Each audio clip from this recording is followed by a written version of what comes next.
Olá, como que vocês estão? Vamos começar hoje a terceira e última aula do nosso curso Beabá do Ministério Infantil.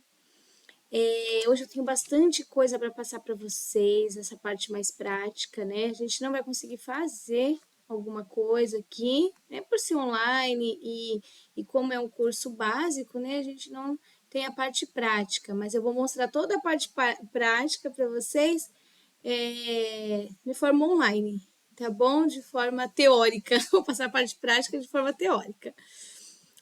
Lembra ontem que eu falei para vocês sobre o livro Sem Palavras? Eu tenho aqui o meu livro Sem Palavras, né?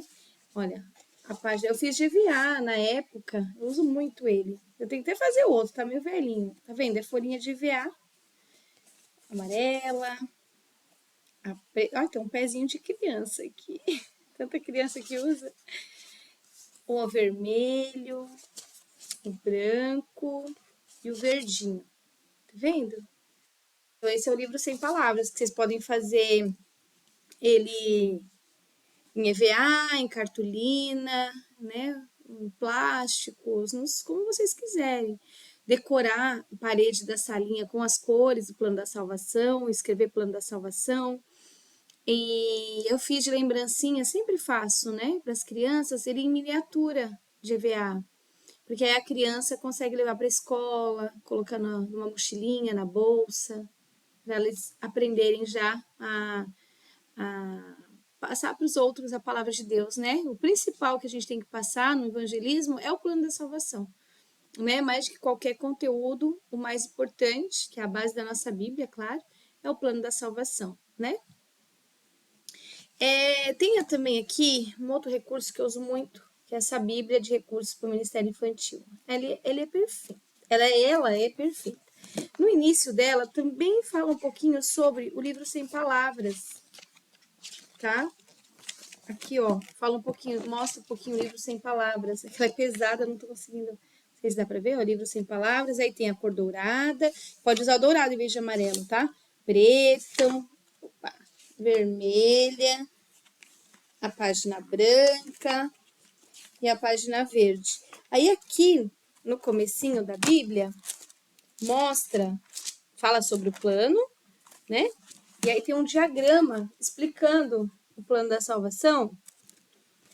Tá falando aqui, né? O que a página ensina, o que cada cor ensina, o versículo bíblico chave, como explicar essa verdade para as crianças e algumas associações de versículos, tá? Sugeridas aqui. Essa Bíblia, depois eu vou até ver se eu consigo um desconto, de repente em quantidade, para passar para vocês, tá bom? Mas procure na internet, tem. Ela é da APEC, tá? É da APEC.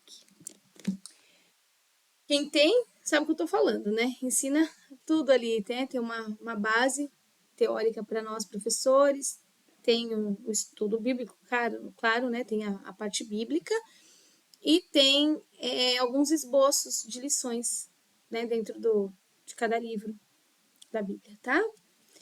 Bom, nós vamos começar, eu vou falar sobre as características de um bom professor, tá? Depois, a gente sempre usando Jesus como nosso mestre, hein, gente? Sobre a educação, um pouquinho rápido. Vou falar sobre os ataques sofridos pelas crianças, que é um pouquinho da batalha espiritual, tá? A gente está preparado lá no ministério, né? Quando as crianças chegarem na salinha, a gente já está preparado ali com a nossa armadura. Aí eu vou falar um pouquinho do desenvolvimento espiritual, tá? Tem desenvolvimento físico, emocional, social e tem o espiritual, tá? Então aqui eu vou abordar o espiritual. Aí tem um cronograma na sala de aula, né, alguns recursos, datas comemorativas, tá? Planejamento, vou falar um pouquinho para vocês. Aqui eu separei as características de um bom professor, são 11 características, tá? Um bom professor de Ministério Infantil tem que ter. Primeiro, ser dedicado e chamado por Deus. Eu acho que vocês lembram, eu falei, acho que na primeira aula, que o Ministério Infantil, ele não é para ter irmãos, irmãs, tapando o buraco, tá? Ele não pode acontecer isso. Aliás, em lugar nenhum, nem na igreja, né? Ministério nenhum, a gente pode ser um tapa-buraco. Nós temos que estar no ministério infantil com o coração, né? Querer aquilo. Eu posso convidar uma irmã e essa irmã falar, vamos orar juntas. Claro que antes de eu convidar uma irmã, eu vou estar em oração já, vou estar de olho, fazer um caça-talentos na igreja e a gente vai estar orando. Por quê? É o Espírito Santo que tem que tocar na pessoa. Você sentir do coração, falar, não, eu quero, eu tenho vontade. Não vá só por curiosidade, porque aí não dá certo, tá? Vá com vontade, querendo estar lá. O segundo tópico, ama e compreende o aluno, né? As crianças em si, não só o aluno. Então, ama a criança, é o primeiro ponto. E compreende cada criança. Sabe que cada criança tem uma fase de desenvolvimento, sabe as necessidades da criança, qual é a visão do ministério, o que as crianças esperam da gente, o que a gente espera delas de retorno, né? Não que elas vão dar um retorno, mas o que a gente espera que elas compreendam, né? Tá? Terceiro ponto. Tem visão da necessidade de ganhar almas para Cristo. Então, qual é o nosso foco? Lembre sempre, plano da salvação. O que liga ao plano da salvação? O evangelismo. Então, a gente vai estar lá sempre com essa visão de ganhar vidas para Jesus. Toda vez que a gente entrar naquela salinha, nós vamos ganhar vidas para Jesus. Bom, pode acontecer das crianças já estarem ganhas e de repente elas cometerem um pecado. Mentiu para a professora, mostrou a língua para o amiguinho, falou um palavrão, desobedeceu a mãe. Para eles isso, né, é um pecado. Eles não têm muita noção dos pecados de um adulto, né? Mas eles consideram isso um pecado. Então, naquele momento, sempre vocês vão frisar, né? Se alguém quer se arrepender de alguma coisa, quer pedir perdão, e aí eles vão trazer à memória algo e vocês vão orar com a criança para que ela se arrependa daquilo, tá bom? Sempre focando nisso. 4. Tem senso de responsabilidade. Não falta. Gente, quando assume uma escala, né? A gente assume o dia de estar na escala. Pode chover canivete ali, como a gente diz, né? Mas tem que estar lá, tá? O espiritual já está preparando para você estar lá. Acontece imprevisto? Sim. Ah, fiquei doente, quebrou o ônibus que eu estava indo, furou o pneu do carro. Pode acontecer sim. A gente sabe também que o inimigo usa de umas artimanhas para a gente não chegar, né, ao nosso objetivo. Mas esses imprevistos acontecem. É uma exceção. Agora sim, tá tão legal aqui o churrasco, não vou. Eu tô assistindo esse filme, tá frio, tá chovendo, eu vou ficar em casa. Gente, não tenho esse pensamento. Vão, tá? Não tá se sentindo bem, pede oração para alguém, para um irmão, uma irmã, pastor, pastora, pede oração, fala, olha, não tô sentindo uma pressão, assim, um mal-estar, eu tô bem, mas eu tô me sentindo mal. A gente sabe que o espiritual ataca, então peça oração, tá bom? 5. Separa tempo para preparar a aula.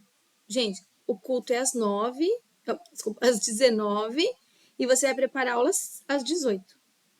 Às 18 horas. Não existe isso, né? Pelo menos no dia vocês vão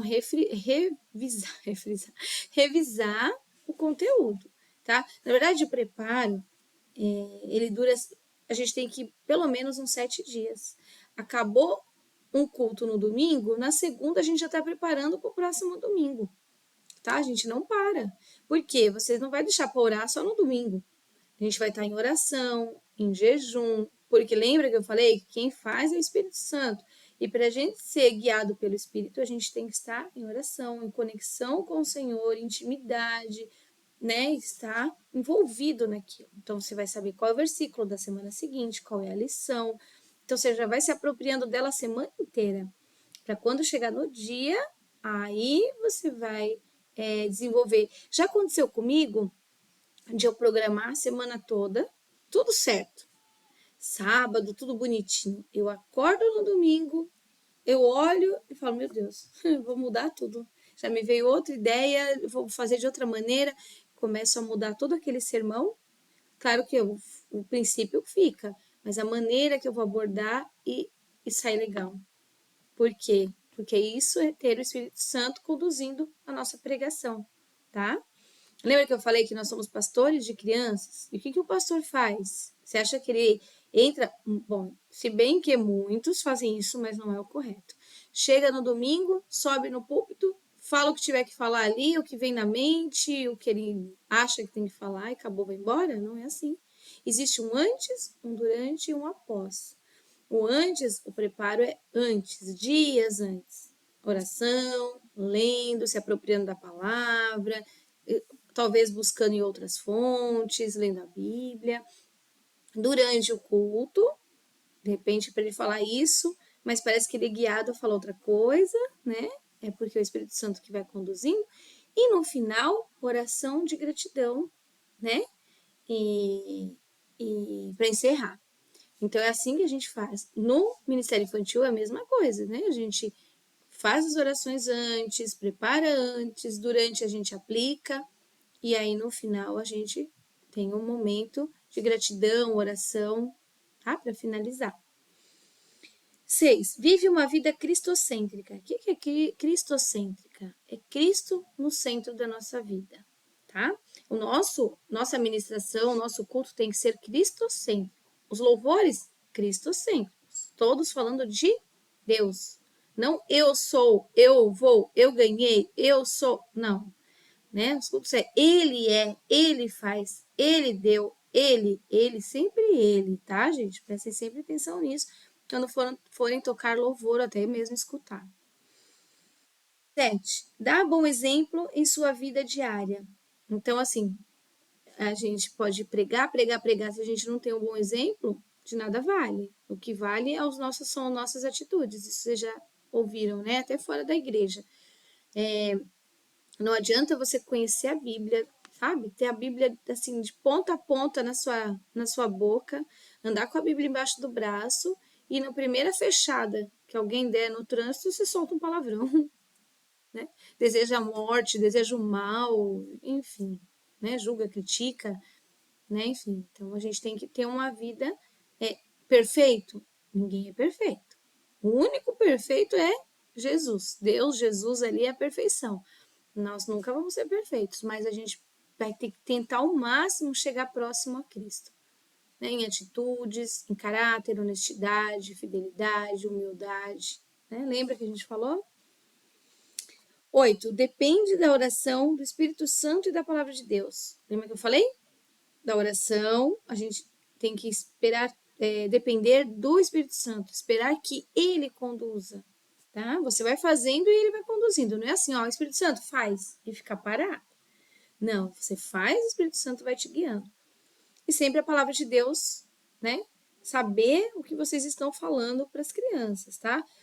Em todo texto existe um contexto. 9. Não se desanima facilmente, persevera. Tem momentos que dá vontade de ir embora e não voltar mais. Então, tem horas que dá vontade de sair da salinha, fechar a porta e deixar eles lá dentro. Tem horas, né? Nós somos seres humanos, somos carne. Tem dia que a gente não tá bem, né? Tem dia que eles estão mais agitados. Então, assim, muita oração antes, porque ali vão estar todas as crianças, com cada um com a sua cultura, cada um com o seu processo espiritual, cada um com uma disciplina. Então, nós temos que estar preparados, não esperar que as crianças estejam preparadas para ir para a igreja, nós temos que estar para recebê-las, tá? Tanto física, como emocionalmente, como espiritualmente também. E não desanime, gente. 10. Está pronto a ouvir sugestões e ideias dos outros. De repente, você está agindo de uma maneira, vem uma irmã que às vezes nem é do ministério, mas ela reparou algo, ela vai chegar e falar: irmã, por que você não faz isso, isso, isso? De repente, não dá para fazer. O que você vai fazer? Você vai falar: irmã, obrigada pela ideia, pela dica, pelo conselho, obrigada. Numa hora oportuna, a gente vai colocar em prática. Pronto, tá bom? Não precisa dizer, não, aqui na igreja não dá para fazer isso. É impossível fazer isso. Gente, cuidado com a gente trata, tá? Porque as mães estão vendo isso. Então, elas estão confiando a educação espiritual dos filhos dela, né, deles, nas nossas mãos. A mesma coisa o professor. Você vai levar seu filho para a escola, professora, você dá uma ideia pro. Por que você não coloca nome nas toalhinhas, por exemplo? Já pensou a professora falar, impossível, imagina com a bagunça, com as crianças, não tem como. A gente não vai gostar de ouvir um negócio desse. Por mais que a gente saiba que é difícil. O que a prof pode falar? Obrigada pela dica, eu vou fazer isso. Eu vou pedir para os pais colocarem, vou mandar um recadinho, entendeu? Sempre dê uma satisfação, mas sempre acolhendo a ideia, acolhendo a dica, tá? 11, espera resultados nas vidas dos alunos, tá? A gente espera o resultado na vida deles. Lembrando também que os resultados a gente não vai ver agora. Tem uns que até são instantâneos, mas a maior parte a gente vai ver lá na frente. Lembra da sementinha? Quando a gente planta a sementinha, começa a regar, regar, regar, e aí os frutos talvez a gente nem veja.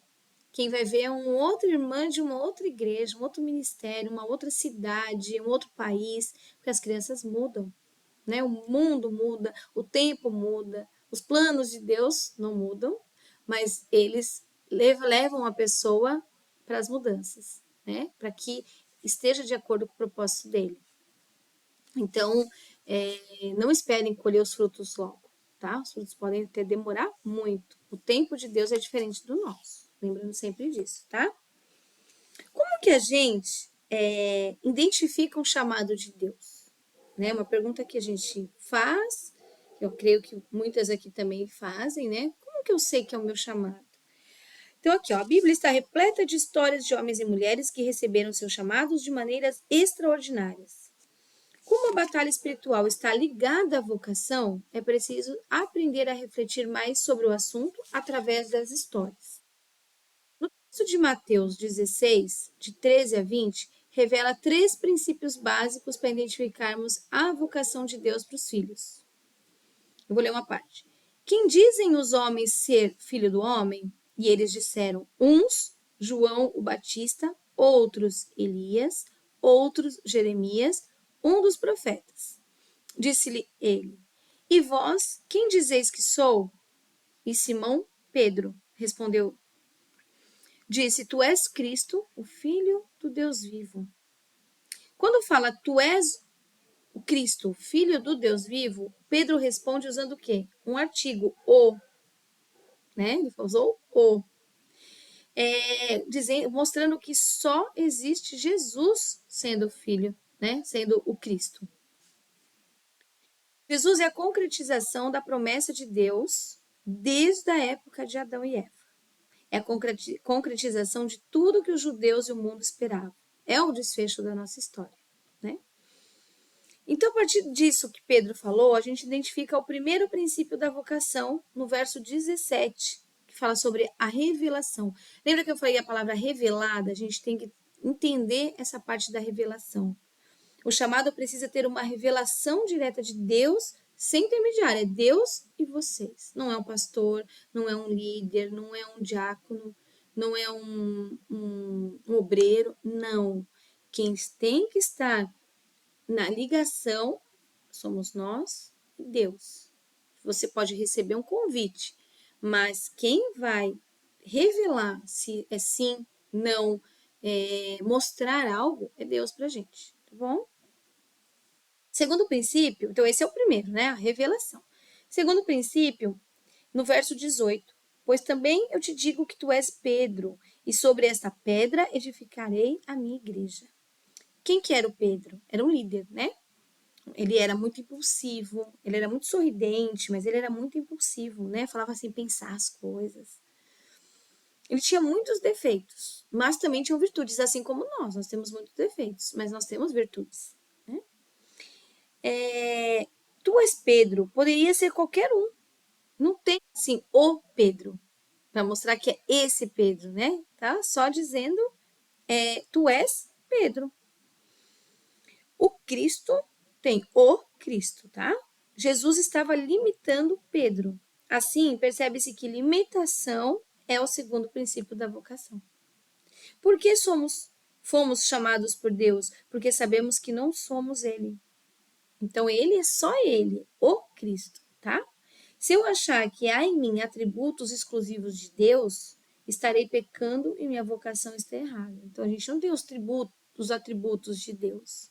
porque ele é onipresente, ele é onisciente, então ele está em vários lugares ao mesmo tempo, ele está na consciência de todos ali, dentro do coração de todos. Como é que nós temos esses atributos? Não temos. Então, se a gente começa a mostrar, eu sou igual a Deus, eu sou Deus, sou Deus, sou, começa a querer inflamar o nosso ego.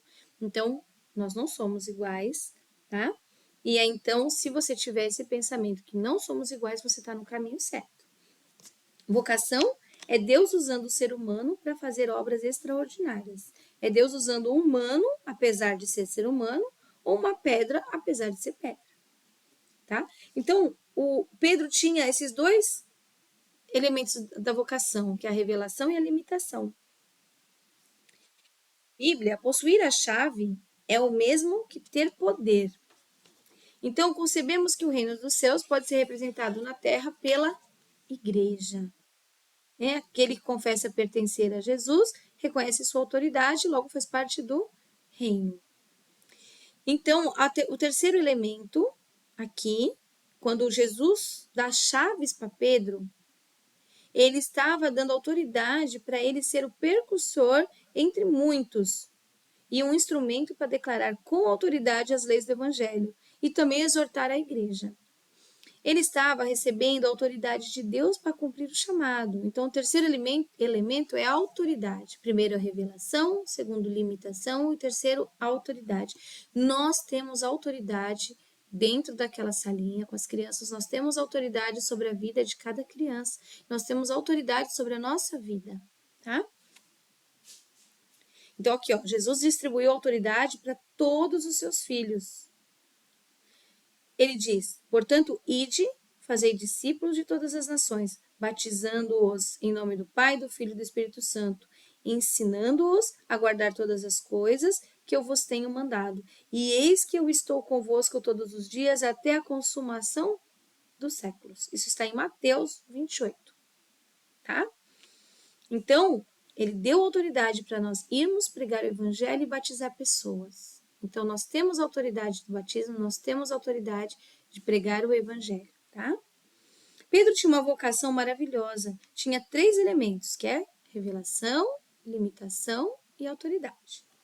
Deus quer isso de nós. Ele deseja que nós tenhamos revelação, que conhecemos as nossas limitações e que que seremos cheios de autoridade. Tá bom? Aí tem a vocação específica, que é o nosso caso, né? Se você foi vocacionado para atuar no ministério com crianças, seja na igreja ou fora dela, o cumprimento do chamado ministerial é mais importante do que o local onde está sendo exercido. E além de ser uma dádiva vinda de Deus, é um grande privilégio. Gente, a coisa mais linda que tem é a gente servir aqueles pequeninos. A pureza que eles têm. É o rebanho mais precioso. O Senhor se alegra extremamente de ver, né, o nosso cuidado com eles. E aqui, quando fala que dentro e fora da igreja, porque a igreja, né, a nossa vocação dentro da igreja, ela é limitada àquelas crianças que estão chegando. Então, a gente tem que fazer um trabalho fora. A igreja inicia e a gente tem que fazer o quê? Enviar para fora essas crianças, para eles levarem o evangelho para fora. Então, a gente faz o trabalho na igreja e envia que eles levem para fora, né, o trabalho que eles, né, e os conteúdos que eles aprenderam. E assim é conosco também, né? E aqui existe um inimigo da vocação. Então, Deus dá a vocação, né? Revelação, limitação e autoridade. Na batalha espiritual, todo momento o inimigo tenta roubar isso que nós temos. Então, ele começa a não deixar você receber revelação, começa a aparecerem as distrações. Quando você sentar para ler a Bíblia, vai tocar telefone, tocar campainha, cachorro latindo, a chaleira apitando, alguém chamando, vai acontecer alguma coisa. Né? As limitações, a gente não consegue enxergar os nossos defeitos, as nossas limitações. E aí começa a perder a autoridade. Não, mas eu não sou um pastor para falar isso. Não, mas eu não posso. Não, eu não consigo. Então o inimigo tenta tudo isso na nossa mente, através da mente, tá? Por isso que é importante renove a sua mente. Através do quê? do ouvir. Ouvir o quê? A palavra de Deus, tá bom? Pedro tinha uma vocação maravilhosa, pois tinha os 3 elementos que nós falamos. Só que algo aconteceu com a vocação de Pedro. Olha só. Então Jesus ordenou aos discípulos que não dissessem a ninguém que ele era Cristo. Desde esse tempo, Jesus começou a mostrar aos seus discípulos que era necessário que ele fosse para Jerusalém, sofresse muitas coisas nas mãos dos anciãos, dos principais sacerdotes e dos escribas, que ele fosse morto e no terceiro dia ressuscitaria. Tá? Em Mateus 16, ele contou isso. O texto não diz quanto tempo aconteceu após essa confissão de Pedro, mas não deve ter sido muito tempo depois. Jesus falou sobre a perseguição, sofrimento, morte e ressurreição, que era necessário que ele passasse por tudo isso. E Pedro, tomando-o de parte, começou a repreendê-lo, dizendo: Senhor, tem compaixão de ti, de modo nenhum te acontecerá isso. Ele, porém, voltou-se a Pedro e disse: Por trás de mim, Satanás, que me serve de escândalo, porque não compreendes as coisas que são de Deus, mas só as que são do homem. Mateus 16, 22. Pedro andava com Jesus e aprendia com ele todos os dias. Jesus havia revelado, limitado e dado autoridade a Pedro, e ele faria coisas extraordinárias. O que ligava na terra seria ligado no céu, o que desligasse na terra seria desligado no céu. Jesus havia dado tudo o que ele precisava para ter e tudo o que precisa para ser. Porém, tudo isso leva a crucificação, né? Tudo isso tem um preço, né? Que no caso foi a crucificação de Jesus. Vocês perceberam que que Jesus falou, por trás de mim, Satanás, que me serve de escândalo. Isso é muito importante, gente. Cuidado. O cristão, ele é mais atacado por quê? Ele quer, o inimigo, ele quer mostrar para os outros, olha aí, é esse aí que é o cristão de vocês? É esse aí que é o pastor de vocês? Esse aí que é o líder? Esse aí que é o líder infantil? Olha o que ele está fazendo. Então, começa a colocar escândalos, né? Mostrar os escândalos. Você faz tudo certinho, de repente um deslize. Por exemplo, você vai tirar uma foto. Tem muitas pessoas com vocês na mesa e de repente tem um parente de vocês que está tomando uma cerveja, tem uma garrafinha de cerveja. Você vai tirar foto com a família toda. Quando você vai ver a foto, essa garrafinha ela está do seu lado sem querer. E aí o que dá a impressão? Que você estava bebendo. Olha só, é só um exemplo. Acontecem N situações. Então, isso o quê? O inimigo quer denegrir nossa imagem, ele quer nos afrontar, ele quer destruir. Ele só veio para isso, matar, roubar e destruir, né? Nossos sonhos, nosso ministério, fazer vergonha para nós cristãos, né? A gente não faz isso. Você vê um cristão fazendo algo errado, você fala: "Nossa, e é cristão, tá fazendo isso, que vergonha". A gente se envergonha, né? Então, a gente tem que tomar muito cuidado, tá? Com essas coisas, para a gente estar blindado. Não sei se vocês já ouviram falar, claro, creio que sim, a armadura de Deus, tá? Que não vai dar tempo de a gente explicar a armadura toda, mas está em Efésios 6, tá? É importante vocês lerem depois. Efésios 6, que fala como a gente vai se armar, né? Para essa batalha espiritual. Então é isso. Quando o cristão troca o necessário pelo conveniente, a derrota é certa, tá? A gente perde a batalha. A batalha espiritual que você tem que se preocupar é com aquilo que o diabo é capaz de fazer, contra aquilo que Deus sonhou que você fosse. Ele quer tentar destruir os nossos sonhos. O que aconteceu com Pedro? O inimigo conseguiu fazer com que Pedro trocasse o necessário pelo conveniente. Pedro não gostou do necessário, viu possibilidade de pegar um atalho, né? E o que aconteceu? Satanás tentou levar ele a andar por uns caminhos convenientes, mas não necessários. Quando a gente assume algo, a gente faz renúncia de muitas coisas, né?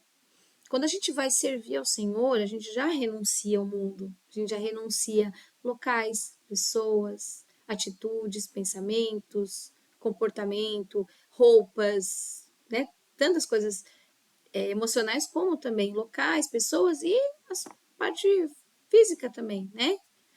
Então a gente renuncia. Quando a gente vai assumir um ministério, seja ele infantil, qualquer um, mas a gente está falando do infantil, a gente vai renunciar a algumas coisas. Só que o inimigo vai tentar mostrar o tempo todo. Ah, é só hoje. Ai, mas o que que tem? Isso aí não vai mudar nada o seu coração. O que importa é o coração. Imagina, sabe? Ele vai tentar colocar coisas na sua cabeça, assim como fez lá no jardim, né? Então, aí você começa a falar, é mesmo, né? Eu vou fazer, ninguém tá vendo, é só hoje, é só agora. Então, começa a trocar o que é conveniente, né? A gente faz o que é conveniente e deixa para lá o necessário. Ler a Bíblia com os filhos dá trabalho. É um exemplo, tá? Mas ela é o quê? Necessária, a leitura. Para ter uma família no altar requer sacrifício. Então é necessário orar, buscar a Deus, ler a palavra, ser um exemplo. A liderança do ministério infantil precisa de aperfeiçoamento, precisa de curso, precisa de treinamento, precisa de estudo. E isso é necessário. É necessário que vocês busquem o conhecimento, aprimorem as habilidades, tá? É conveniente que vocês peguem uma lição pronta, aplica só o que está lá, tchau, gente, acabou, boa semana. Isso é o conveniente. O necessário é o estudo, buscar outras fontes, confeccionar algo, levar um desenho, explicar, né? Memorizar versículos, levar louvores. Vocês entenderam? O que é necessário e o que é conveniente? Então é isso, tá? Agora eu vou falar com vocês do ataque, isso é o ataque conosco, como os líderes, né? Mas tem um ataque com as crianças também, tá? Por isso que a gente tem que orar pelas crianças que a gente serve. Nunca se viu em outra geração tanto ataque na vida de crianças, porque o inimigo percebeu que as crianças são importantes. Então ele não tinha entendido, não tinha percebido isso. Agora ele percebeu, ele começa a atacar, porque a criança ela é a raiz. Através da criança, a gente constrói uma igreja, através da criança, a palavra de Deus é propagada. Que quando começa ali a sementinha, desde pequenininho, por mais que ele desvie, ele vai voltar para o caminho, porque ele sabe, né, onde está a terra fértil. Então a criança acaba voltando. Tá? O ataque do inimigo nas crianças tem como objetivo corromper atitudes, desviar caminho, alvo, que o maior objetivo dele é afastar as crianças da fé. Então ele começa o quê? Usar o quê? Televisão, brinquedos, internet, jogos, né? Livros, amizades, a própria escola, os ambientes que frequenta. É preciso entender que quando a Bíblia nos orienta nos Provérbios 22:6, né? Aquela frase que já virou um jargão, né? Mas que ela é importantíssima se a gente analisar parte por parte, como a gente vai fazer aqui. Devemos instruir a criança no caminho em que deve andar, porém esse no faz diferença, tá? Está mostrando que é uma obrigação, uma orientação, que a gente deva estar nesse caminhar junto com as crianças, tá? Para evitar e orientar a criança contra esses ataques.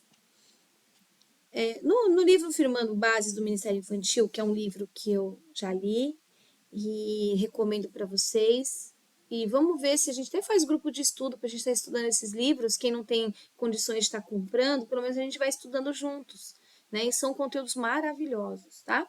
Nesse livro, as autoras do livro eles mostram os pais como facilitadores do processo, os pais como discipuladores das crianças, 4 atitudes. Orfandade dos pais vivos, né? Acaba se perdendo. Por quê? Por que orfandade de pais vivos? Os pais estão dentro de casa, mas a criança está onde? No quarto. Os pais estão dentro de casa, a criança está onde? Na casa da avó. Os pais estão dentro de casa, a criança está na escola, a criança está brincando na rua. E onde está o momento pais e criança? Não existe. Então as crianças acabam se tornando órfãos de pai vivo. Outra coisa, adultização precoce, né? Pode passar um batonzinho na criança? Legal, pôr um brinquinho, mas aquele batom, esmalte, salto, brilhos e, né, pinturas no cabelo, a gente está queimando uma etapa do processo. Né? A gente acaba adultizando a criança, tornando ela uma adulta mirim, que a gente fala. Né? E aí não parece, mas as nossas atitudes fazem a gente mudar algum processo, faz pular partes do processo, tá? O egocentrismo espiritual, né, pensar só em si. Eu vou orar para mim, para minha família, e não orar pelo outro. Então, uma coisa importante é a gente ensinar as crianças a orar pelos outros. Por isso que a gente, de repente, uma criança com dorzinha de cabeça na sala, com dorzinha, nem que a gente nem veja machucada, mas ela vai falar, machuquei meu dedo. Gente, vamos orar pelo dedinho do amiguinho, vamos orar pela dor de cabeça. Isso é muito importante, para ir gerando neles já essa oração pelo outro, tá? E é isso. Agora, eu vou falar para vocês sobre